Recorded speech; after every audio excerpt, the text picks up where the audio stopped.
Assalamualaikum warahmatullahi wabarakatuh. Salam sejahtera, salam untuk semuanya. Pertemuan hari ini adalah pertemuan kedua untuk mata kuliah analisis kebijakan pertanian.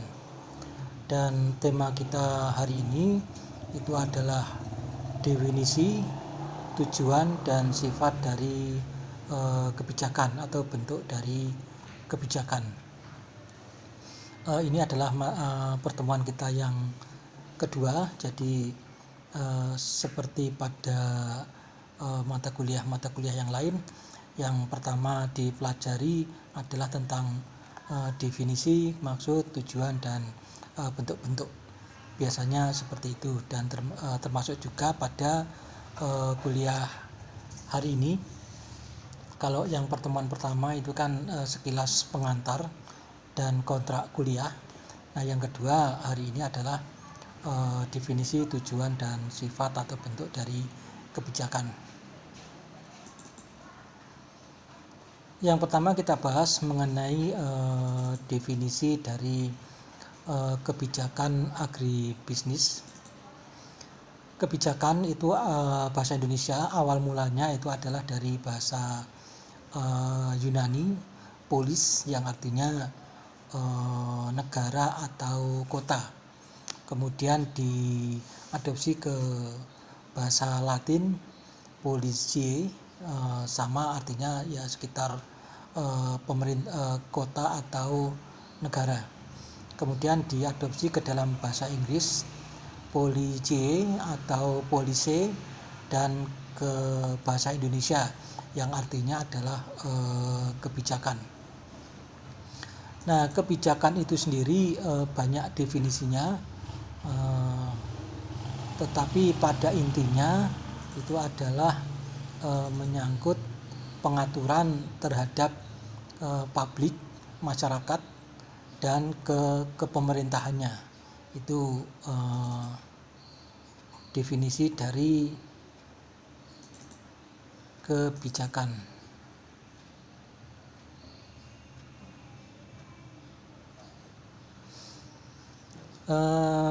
Jadi kebijakan itu adalah pengendalian terhadap masalah-masalah masyarakat dikendalikan, dan terkait juga dengan kepemerintahan, dalam hal ini adalah administrasinya. Lalu agribisnis. Agribisnis itu adalah ilmu yang mempelajari tentang bisnis atau usaha dengan topik utamanya, tema utamanya adalah sektor pertanian. Nah, sektor pertanian di sini pertanian secara luas. Yang pertama menyangkut pertanian budidaya tanaman, kemudian perikanan, peternakan, dan kehutanan.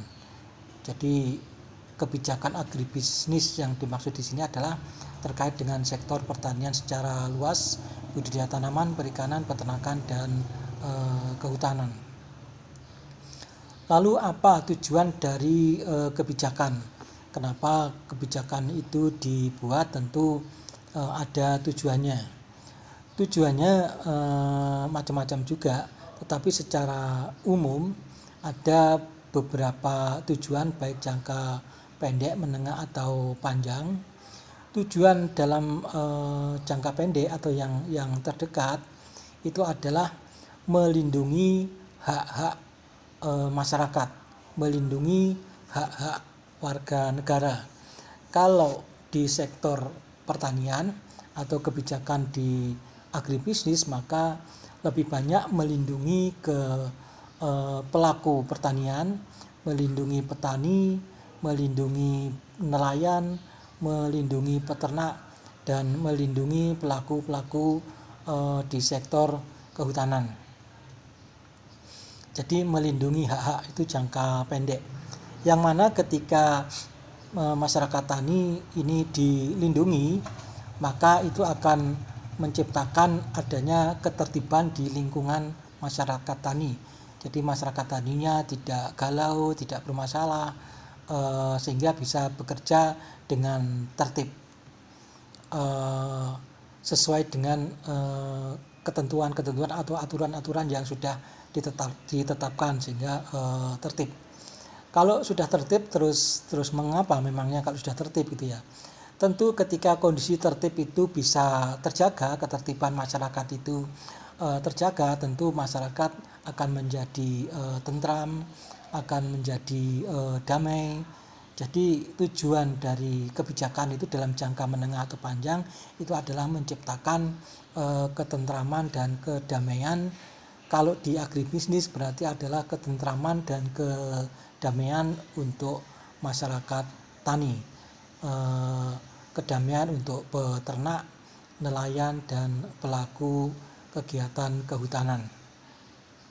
Lalu jangka panjangnya kebijakan itu terkait dengan tujuan dari negara, yaitu menciptakan kesejahteraan masyarakat secara luas. Kalau di agribisnis berarti menciptakan kesejahteraan masyarakat tani. Itu tujuan dari kebijakan agribisnis. Sekarang sifat-sifat dari kebijakan biasanya dipelajari di administrasi publik dan administrasi negara. Lebih banyak kebijakan itu dipelajari di sana, tetapi saya berikan di sini hanya cuplikannya saja atau sedikit saja dari ilmu yang mereka pelajari. Kebijakan itu bersifat, ada 3 sifat utama dari suatu kebijakan. Yang pertama adalah sifatnya, kebijakan itu adalah distributif, membagi. Jadi kebijakan yang di dalamnya terkandung ke pemerataan, dibagi ke seluruh masyarakat. Kemudian yang kedua itu adalah ekstraktif, mengekstrak, mengambil sesuatu kemudian disebar luaskan. Dan yang ketiga sifat dari kebijakan itu adalah regulatif, yaitu mengikat atau mengatur. Sifat yang pertama yaitu yang distributif, yaitu sifatnya mengalokasikan, menyebarkan, mendistribusikan. Contohnya adalah Kartu Indonesia Sehat, Kartu Indonesia Pintar, dan kebijakan-kebijakan yang lain yang membagi, yang sifatnya adalah mendistribusikan. Kemudian sifat yang kedua adalah ekstraktif, yaitu menyerap suatu sumber daya yang ada di masyarakat. Di masyarakat itu banyak sumber daya, baik sumber daya alam, sumber daya manusia, sumber daya permodalan, dan sebagainya. Nah, itu diserap, diambil sebagian kecil untuk apa? Untuk dikembalikan lagi kepada masyarakat luas melalui pembangunan yang di awal tadi yang disebut dengan distributif tadi. Sumbernya sebenarnya adalah dari ekstraktif. Contoh dari sifat ekstraktif dari kebijakan ini adalah misalkan pengenaan pajak bumi bangunan, pajak penjualan, macam-macam pajak, dan juga misalkan dikenakan cukai, contoh cukai rokok dan sebagainya, maka itu diserap, diambil oleh pemerintah untuk dibuatkan program pendistribusian. Itu yang kedua tadi sifatnya adalah ekstraktif. Dan yang ketiga sifat dari kebijakan itu adalah regulasi, yaitu bersifat mengikat sebagai suatu peraturan yang wajib dipatuhi oleh masyarakat sesuai dengan tujuannya tadi. Jadi regulasi itu, peraturan itu dipergunakan untuk melindungi hak-hak warga, untuk menciptakan ketertiban dan keamanan, untuk menciptakan ketentraman dan kedamaian, yang mana ujungnya adalah untuk mewujudkan suatu kesejahteraan di masyarakat luas. Demikian kuliah hari ini, yaitu temanya adalah definisi, tujuan, dan sifat dari kebijakan. Setelah kuliah ini saya memberikan kuis, diberikan di Google Classroom. Silakan dijawab di kolom komen di GC Google Classroom.